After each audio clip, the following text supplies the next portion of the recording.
Sister. Price உங்க allot. பேரு? ராஜி மீது ஓகே. நீங்க எப்படி ரட்சிக்கப்பட்டீங்க? எப்படி ஆண்டவரை ஏத்துக்கிட்டீங்க அப்படிங்கிற ஒரு காரியத்தை சொல்ல முடியுமா? சொல்லுவேன். ம். நான் சாவச்சேரியில் பிறந்து வளர்ந்த நான் ஒரு பாரம்பரிய கிறிஸ்தவர்.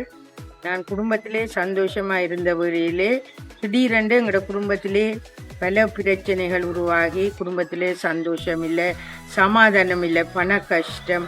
இப்படியாக நான் இருக்கும் பொழுது எங்களோட வீட்டுக்கு முன்பாக நாங்கள் போஸ்ட் ஆஃபீஸ் ரோட்லேயே சாவச்சேரியில் இருந்தோம்.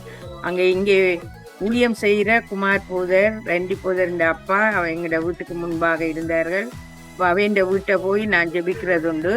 ஒரு நாள் குமார் போதர் வந்து உங்களோட வீட்டில் ஒரு கூட்டம் வைக்க, என்னடா எங்களோட ஹால் வந்து நல்ல பெரிய ஹால், உங்களோட வீட்டில் கூட்டம் வைக்க விருப்பம் உண்டு கேட்டேன். அப்போ நான் ஆண்டவர் தான் இதை விடுகிறார், இந்த கஷ்டங்களை உணர்ந்துண்டு நான் அந்த வீட்டை அவர்களுக்கு திறந்து கொடுத்தேன். அன்றைக்கு 92ஆம் ஆண்டு ஜனவரி மாதம் ஒரு நல்ல கூட்டத்தை வைத்தார்கள். அநேக ஜனங்கள் வந்தார்கள். அந்த இடத்திலே ஆசீர்வாதங்கள் வந்தது. அப்பொழுதுதான் முதலாவது நான் ஆண்டவருக்கு வீட்டை தான் கொடுத்தேன். ஆனால் பிறகு உள்ளத்திலே நான் ஆண்டவருக்கு இடம் கொடுத்தேன். எனக்கு 3 பிள்ளைகள் இருக்கிறார்கள். எனது கணவன் வந்து குடிக்கிறவர். அதாலே எனக்கு சரியான பண கஷ்டங்கள். இதாலே நான் தையல் ஐசிங் செய்து தான் இந்த 3 பிள்ளைகளையும் நான் வளர்த்து நான் இப்படி இருக்கும் பொழுது நான் ஆண்டவர்கிட்ட சொன்னேன், ஆண்டவரே நீர் இந்த 3 பிள்ளைகளுக்கு நல்ல வாழ்க்கை கொடுத்தா நான் உங்களோட ஊழியத்தை செய்கிறேன் என்று ஆண்டவருடைய கருத்தில் ஒப்படைத்தேன். அப்பொழுது ஆண்டவர் இந்த 3 பிள்ளைகளுக்கும் வெளிநாட்டிலே நல்ல ரட்சிக்கப்பட்ட பிள்ளைகளை கொடுத்தார். அதற்காக கத்தரை நன்றியோடு துதிக்கிறேன். கனடா தேசத்தில் இருக்கிறார். மற்ற 2வது மகன் யூகேயில், 3வது மகளும் யூகேயில்.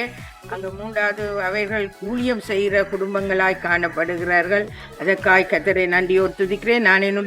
எனக்கு இங்கே சொத்து ஒன்றும் இல்லை, ஆனாலும் நான் என்னுடைய பிள்ளைகளுக்கு ஆண்டவருடைய வழியிலே நான் வளர்த்து அவர்களுக்கு ஆண்டவரை பற்றி சொல்லி கொடுத்து வளர்த்தபடியால் முதலாவது தேவனுடைய ராஜ்யத்தை நீதியை தேடுங்கள், அப்பொழுது இவைகள் எல்லாம் கூட கொடுக்கப்படும் என்று சொன்ன பிரகாரமாய் ஆண்டவர் இந்த குடும்பத்தை ஆசீர்வதித்திருக்கிறார். இது கர்த்தருடைய கிருபை, என்னுடைய திறமையும் ஒன்றுமே இல்லை. இது கர்த்தருடைய கிருபை என்றே சொல்லத்தக்கதாய் கர்த்தர் உதவி செய்தார்.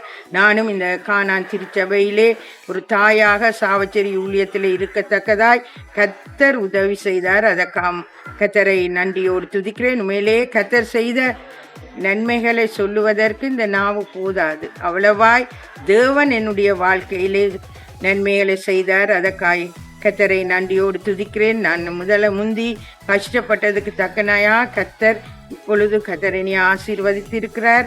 மற்றும் நான் 2 தரம் கனடா தேசத்துக்கும் 2 தரம் யூகேக்கும் போய் வர கர்த்தர் உதவி செய்தார். நான் அந்த இடத்துலையும் போய் நின்று ஆண்டவருக்கு நன்றி சொன்னேன். இந்த இடங்களை பார்க்க, இந்த இடத்துக்கு வர்றதுக்கு எந்த விதத்திலும் ஒரு தகுதியே இல்லை. ஆனாலும் கர்த்தர் என்னை கூட்டி கொண்டு அந்த தேசங்களை காண கர்த்தர் எனக்கு உதவி செய்தார். அதற்காய் கர்த்தரை நன்றியோடு துதிக்கிறேன்.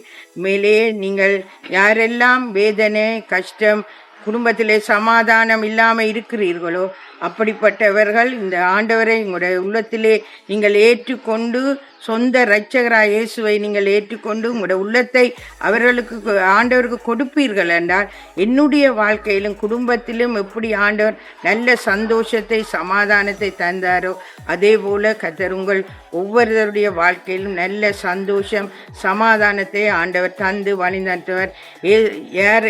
இயேசுதான் உண்மையான தெய்வம் என்பதை நீங்கள் எல்லாரும் அறிந்து கொள்ள வேண்டும். ஆண்டவரோடு நெருங்கி ஜீவிக்க வேண்டும். இப்படியாக நீங்கள் எல்லாரும் ஒவ்வொருத்தரும் கர்த்தரை ஏற்றுக்கொண்டு கர்த்தருக்குள்ளே மனமகிழ்ச்சியாக இருக்கத்தக்கதா. எப்படி நான் ஒரு காலத்திலே அழுது வேதனைப்பட்டு கொண்டு இருந்த வேளையில் இயேசு என்னை வந்து என்னை ஆசீர்வதித்து என்னை தொட்ட, நான் நேரடியாக ஆண்டவரோடு சொப்பனம் மூலமாக என்னை பேசி என்னை தூக்கி விட்டார்.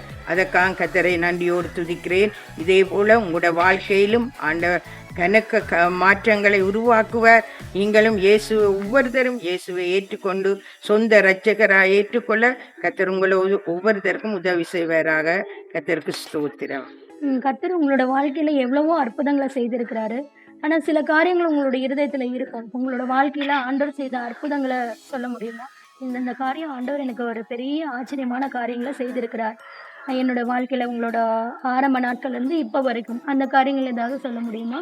ஓ, என்னென்றால் என்னட்ட இந்த பிள்ளைகளுக்கு திருமண வயசு வரும் பொழுது என்னட்ட பணம் இல்லை. அப்போ நான் ஆண்டவர்கிட்ட தான் கேட்டிருந்தேன், ஆண்டவரே என்னட்ட பணம் ஒன்றுமே இல்லை, நீர் தான் என் பிள்ளைகளுக்கு நல்ல திருமணத்தை ஒழுங்குபடுத்தி கொடுக்க வேண்டும் என்று. அப்பொழுது ஆண்டவர் மேலேயே நல்ல சீதனம் ஒன்றும் வாங்காமல் வெளிநாட்டில் இருந்து திருமணம் ஒழுங்கு செய்ய கர்த்தர் உதவி செய்தார். இந்த மூத்த மகளுக்கு அங்கே கனடா தேசத்திலே திருமணம் நடந்தது. மற்ற மகனுக்கு இந்தியாவிலே திருமணம் நடந்தது. மூன்றாவது மகளுக்கு எங்கட கொழும்பு காணான் திருச்சபையிலே ஒரு நல்ல அழகான கல்யாணத்தை வைக்க கர்த்தர் உதவி செய்தார். அதான் நான் ஆண்டவரே இது நான் வெக்கப்பட்ட ஆண்டவர் உமக்கு உம்முடைய நாமம் தூஷிக்கப்படும், ஆனபடியால் நீர் எனக்கு உதவி செய்யும் என்று ஆண்டவர்கிட்ட கருத இந்த கண்கள் முழுவதுமே நான் ஆண்டவரை நோக்கித்தான் பார்த்தேன். ஆனால் ஆண்டவர் எல்லா விதத்திலும் எனக்கு பண உதவிகளை தந்து எல்லாவற்றிலும் ஆண்டவருடைய நாமம் மகிமைப்படுத்துகிறார். கர்த்தர் உதவி செய்த கர்த்தரை நன்றி ஒத்துக்கிறேன். அப்ப நீங்க தெரிந்து கொண்ட இயேசுவுக்கு நீங்க உண்மையா இது வரைக்கும் இருந்தீங்க, உங்க பிள்ளைகளையும் அதே வழியில நடத்துனீங்க. அப்போ அந்த அந்த பிள்ளைகளும் அந்த இயேசுவோட வழியில நடந்ததுனால அந்த பிள்ளைங்க இன்ன வரைக்கும் ஆசீர்வாதமா இருக்கிறாங்க. நீங்க ஜனங்களுக்கு என்ன சொல்ல விரும்புறீங்க? தனிப்பட்ட காரியமா என்ன சொல்ல விரும்புறீங்க? நான் தனிப்பட்ட ஜனங்களுக்கு என்னென்றால் இப்படி என்ன உண்மையிலே நாங்கள் செத்துடலாமோண்டு அப்படி தற்கொலை செய்வோமோண்டு நினைச்ச அந்த நாட்களிலே ஆண்டவர் தான் என்னை வந்து சந்தித்தார். அப்போ இப்படி நீங்கள் யாரெல்லாம் வேதனை கஷ்டம் பாடுகளுக்கூடாக குடும்பத்திலே கஷ்டம் அப்படியாக நீங்கள் போனீர்கள் என்றால் நான் ஏற்றுக்கொண்ட இந்த இயேசு சுவாமியை நீங்களும் சொந்த இரட்சகராக ஏற்றுக்கொண்டீர்கள் என்றால் எனக்கு தந்த விடுதலை, என் குடும்பத்துக்கு தந்த சமாதானத்தை கர்த்தர் உங்களுக்கும் தருவாரானபடியால் இப்போ ஆண்டவர் சொல்ல வச்சிருக்கிறார். இப்படி நான் ஆண்டவரை இயேசுவை ஏற்றபடியாக தான் இந்த குடும்பம் இப்படி நல்லாக இருக்க கர்த்தர் உதவி செய்திருக்கிறார். அதே போல நீங்களும் இந்த இயேசுவை ஏற்றுக்கொண்டு எல்லாரும் ஆண்டவருடைய பக்கமாய் வர கர்த்தர் உங்களுக்கு ஒவ்வொருவருக்கும் உதவி செய்வார். ஆமென். இந்த சகோதரருடைய சாட்சி மூலமா நம்ம என்ன கேள்விப்பட்டோம் அப்படின்னா, வருத்தப்பட்ட பாரம் சுமக்கிறவர்களே நீங்கள் எல்லோரும் என்னிடத்தில் வாருங்கள், நான் உங்களுக்கு இளைப்பாறுதல் தருவேன் என்ற வசனத்தின்படி இவங்களோட குடும்பத்துல எவ்வளவோ கஷ்டங்கள் வருத்தங்கள் பண கஷ்டங்கள் ஒரு சூழ்நிலையில குடும்பமா மறிச்சே போயிடலான்னு நினைச்சதான ஒரு சந்தர்ப்பத்திலையும் ஏசப்பா இவங்களை தூக்கி எடுத்தார். அப்போ அந்த நன்மை செய்த இயேசுவை இவங்க வாழ்நாள் ஃபுல்லா விடவே இல்லை. அப்போ அவங்களும் அவங்க பிள்ளைங்களுக்கு ஆண்டவரை பத்தி சொல்லி கொடுத்து அந்த பிள்ளைங்க அந்த சத்தியத்துல நடக்கும்போது அந்த பிள்ளைங்க இந்த தேசத்துல ஒரு ஆசீர்வாதமா இருக்காங்க. இந்த சாட்சியின் மூலமா நாங்க உங்களுக்கு சொல்ல விரும்புறது என்னவென்றால், மரணம் ஒண்ணுதான் முடிவல்ல. எத்தனையோ பேர் எவ்வளவோ கஷ்டங்கள்ல துக்கங்கள்ல வேதனைகள்ல சிக்கி தவிச்சு எப்படி வெளியே வர்றதுன்னு தெரியாம நீங்க இருந்துட்டு இருக்கீங்க. மறிச்சு போயிடலாம்னு நினைச்சிட்டு இருக்கீங்க. ஆனா இது மரணம் முடிவல்ல, உங்களுடைய பாடுகளுக்கு ஒரு முடிவு உண்டு. ஆண்டவர் சொல்றார், வருத்தப்பட்ட பாரம் சுமக்கிறவர்களே நீங்கள் எல்லோரும் என்னிடத்தில் வாருங்கள், நான் உங்களுக்கு இளைப்பாறுதல் தருவேன் என்று. அப்போ உங்களுக்கு சமாதானம் வேணுமா, இளைப்பாறுதல் வேணுமா, சந்தோஷம் வேணுமா, நீங்க இயேசுகிட்ட வாங்க.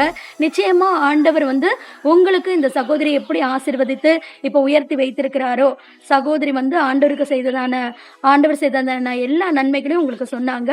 நீங்க யார் இந்த சாட்சியை கேட்டுக்கொண்டிருக்கிற யாரெல்லாம் இந்த கஷ்டத்துல இருக்கீங்களோ நீங்க ஆண்டவரை நோக்கி கூப்பிடுங்க. நிச்சயமாகவே ஆண்டவர் உங்களுக்கும் விடுதலை தருவார் என்று சொல்லி எங்களோட சாட்சியை முடிக்கிறோம். கர்த்தருடைய பரிசுத்த நாமத்துக்கு மகிமை உண்டாதாக. ஆமென்.